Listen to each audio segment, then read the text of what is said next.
তারাবির নামাজের নিয়ত, দোয়া ও মুনাজাতের দোয়া কোনটা এবং কিভাবে পড়ব? তারাবির নামাজের আলাদা নিয়ত নাওয়াইতু আন কি জানি উসিল্লা লিল্লাহি, আমার জানা নাই আসলে, কোরআন হাদিসে পাই নাই তো, এগুলো তো আপনাদের তো শুনছি। আচ্ছা, আরেকটা কি তারাবির দোয়া মুনাজাত? তারাবির দোয়া ওই যে 4 রাকাত পর পর কি পড়ে, সুবহানাজিল মুলকে অল মালাকুতে, আমি এর দূরই পারি শুধু। এরপরে কি আছে? আচ্ছা, কি কি জানি আছে। তো এগুলো আসলে কোনো কোরআন হাদিসে নাই, যেহেতু কোরআন হাদিসে নাই সেজন্য আমি পাই নাই, কোরআন হাদিস থাকলে তো পাইতাম। বুঝতে পারছি কথা? আমরা একসময় দেখছি যে ইয়াং পোলাপান তারাবি পড়তে যায় না। কিরে বাবা তারাবি পড়তে যাস না কেন? বলে হুজুর এখনো তারাবির দোয়া মুখস্থ হয় নাই। বুঝতে পারছেন? তো তারাবির নামাজের জন্য 4 রাকাত পর পর দোয়া পড়া, এটা তারাবির সাথে এর কোনো সম্পর্ক নাই, দোয়া পড়ার কোনো প্রয়োজন নাই। 4 রাকাত পর একটু অবসর দেয় ইমাম সাহেব, এটা রেস্ট। আপনি এটা একটু পানি খাবেন, দরকার একটু হাত পা এদিক সেদিক করবেন, একটু রেস্ট করবেন, একটু শরীরটা এলায়া বসবেন, দরকার একটু পেশাব ওযু করে চলে আসবেন। এটা হলো রেস্টের সময়। তারাবি মানে হলো আরাম করে করে পড়া, 4 রাকাত পর রেস্ট দেওয়া।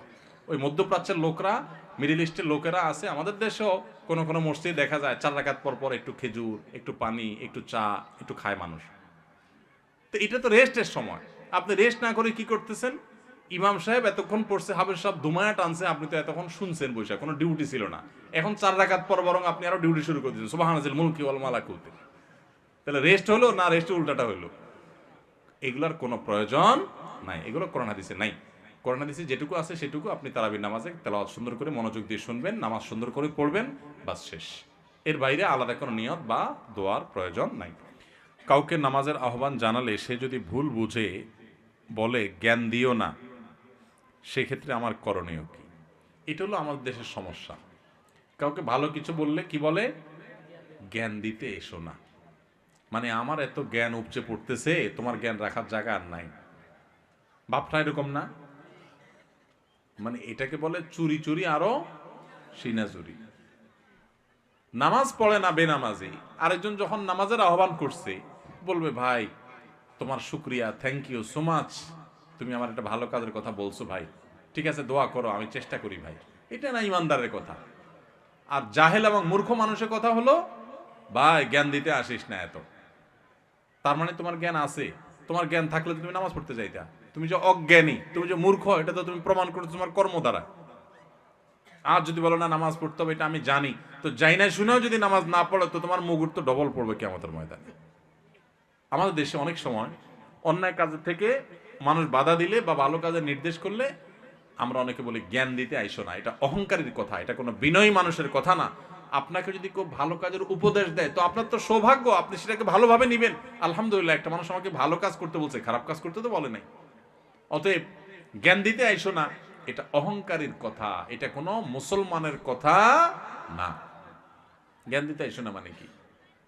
আপনার জ্ঞান থাকার পরও যদি আরেকজন জ্ঞান দেয়, আপনি শুকর আদায় করবেন, আলহামদুলিল্লাহ আমাকে স্মরণ করাই দিচ্ছে। আল্লাহ বলেছেন ওয়াযাক্কির ফাইন্না যিকরা তানফাউল মুমিনিন।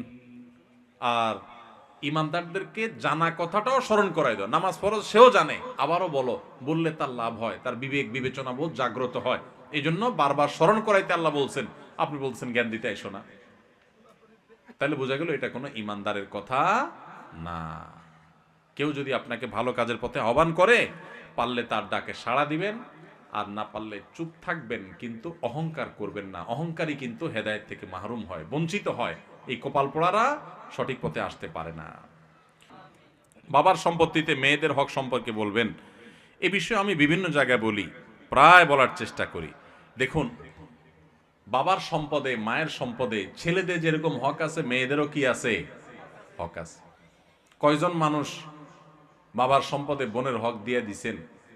বুকে হাত রেখে দাঁড়ায় বলতে পারবেন এরকম মায়ের পুত কয়জন আছেন? খুব কম। মেয়েদের ঠকানোর জন্য আমরা সবাই সংকল্প করে ফেলছি। অনেক বড় বড় হাজি সাহেব, গাজী সাহেব, আলেম সাহেব, সভাপতি সাহেব, সেক্রেটারি সাহেব, অনেক সাহেব আছে দেখবেন, দাড়িওয়ালা সাহেব, টুপিওয়ালা সাহেব, জুব্বাওয়ালা সাহেব, লম্বা জুব্বাওয়ালা সাহেব, অনেক সাহেব আছে দেখবেন। এই জায়গা দেখবেন কবি নীরব, বোনের হক দেয় নাই। আমি বিভিন্ন জায়গায় জিজ্ঞাসা করি, আপনাদের এখানে আছেন কেউ? বেশিরভাগ ইয়াং যুবক, এখনো বাবা মা বেঁচে আছেন আলহামদুলিল্লাহ। তো যুবকদেরকে আমি বলতে চাই, আপনার বাবা মা যেদিন চোখ বন্ধ করে ফেলবেন, মারা যাবেন, বাবা মার সম্পদে পাই পাই করে হিসেব করে বোনদের হক বুঝাই দিবেন। বোনদের হক দেওয়ার মানে এই না যে তাদের সাথে সম্পর্ক শেষ হয়ে গেছে।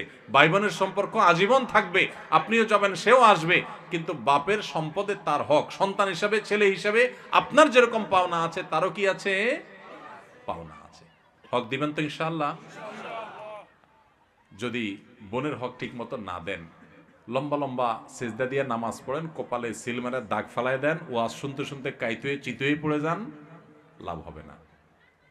সাপ বলে দিলাম, লাভ হবে না। কিয়ামতের ময়দানে দাঁড়ায় থাকবেন, যেতে পারবেন না জান্নাত। এই বোন দাঁড়ায় থাকবে, এই বোন দাঁড়ায় যাবে সেদিন। দুনিয়াতে হয়তো বোন কিছু বলে না, চক্ষু লজ্জার কারণে বাপের ভাইয়ের হক চাইতে গেলে মানুষ খারাপ বলে, কিছু বলতে পারে না বেচারি। কিয়ামতের ময়দানে কিন্তু ভুল করবে না, দাঁড়ায় যাবে, আল্লাহ এ আমার ভাই আসামি, আমার বাবার সম্পদে আমার পাওনা বুঝায় দেয় না। এক চুলো ছাড়বে না সেদিন, কেউ কাউকে সেদিন। বাপ সন্তানকে ছাড়বে না, সন্তান বাপ মাকে ছাড়বে না। তাহলে ভাই বোন কিভাবে একে অন্যকে ছাড়বে? এই জন্য ভাইরা, দুনিয়া থাকতে যার যার পাওনা বুঝায় দেন, পাই পাই করে আল্লাহ তাআলা বুঝে নেবেন। আল্লাহ আমাদেরকে বুঝার তৌফিক দান করুন। আমার মা 3 মাস আগে মারা যায়। রমজানে আমি মাদ্রাসা এতিমদের খাওয়াতে চাই, আপনার মতামত চাই। খুব ভালো কথা। আপনার মা মারা গেছেন, আপনি তার তরফ থেকে সবচেয়ে বেশি যেটা করবেন সেটা হলো দোয়া। আমাদের বেশিরভাগ মানুষ মা বাপ মারা গেলে আমরা হুজুরদের খাওয়াই, এতিমদের খাওয়াই। খাওয়ানো ঠিক আছে, গরিব মানুষদেরকে, এতিমদেরকে আপনি খাওয়ান, দান করেন, এটা ঠিক আছে, মৃত ব্যক্তির তরফ থেকে দান করা যায়, করলে মৃত ব্যক্তির সওয়াব পাওয়া যায়। কিন্তু আপনি নিজে বেশি বেশি দোয়া করবেন। অনেকে নিজে দোয়া করে না, হুজুর ভাড়া করে টাকা দোয়ার জন্য। আপনার মৃত মায়ের জন্য দোয়া করে যদি কোনো হুজুর টাকা নেয় আর আপনি টাকা দেন, তাহলে হুজুরও গুনাহগার, আপনিও গুনাহগার।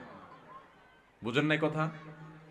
মৃত মানুষের জন্য দোয়া করে টাকা নেওয়াও জায়েজ নাই, দোয়া করাইয়া টাকা দেওয়াও জায়েজ নাই। তাহলে কি করবেন? তাহলে নিজের মায়ের জন্য নিজে একটু আল্লাহর কাছে দোয়া করবেন। আমরা বলি, আমরা কি দোয়া করতে জানবো? কেন জানবেন না? কেন জানবেন না? দোয়া করতে না জানার তো কারণ নাই। অতএব দোয়া করবো তো ইনশাল্লাহ আমরা। আল্লাহ আমাদেরকে তৌফিক দান করুন।